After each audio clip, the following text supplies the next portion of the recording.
అస్మద్గురుభ్యో నమః. ఇప్పుడు మనం బదరీ క్షేత్రానికి అత్యంత సమీపంలోని భారతదేశపు ప్రథమ గ్రామమైన మానాలో సరస్వతి ఆలయం పక్కనే ఉన్నటువంటి స్వర్గారోహణ ద్వారం దగ్గరకు వచ్చామండి. ఇది స్వర్గద్వారంగా చెప్తారు.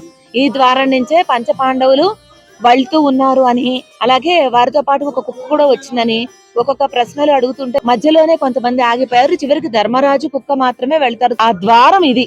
స్వర్గానికి వారి యాత్ర ప్రారంభమైంది ఇక్కడి నుంచి. ఇదేనండి స్వర్గారోహణ మార్గం. ఇక్కడి నుంచే పంచ పాండవులు అలాగే యమధర్మరాజు శునకం రూపంలో వెంబడిస్తూ అందరూ కలిసి ఇట్నుంచే ప్రయాణం అయ్యారు. ఇక్కడ నుంచి సుమారుగా 5 కిలోమీటర్ల పైన మనకి వసుధార కనిపిస్తుంది. ఆ వసుధారకు చేరుకోవటం చాలా కష్టతరమైనటువంటిదని చెప్తారు.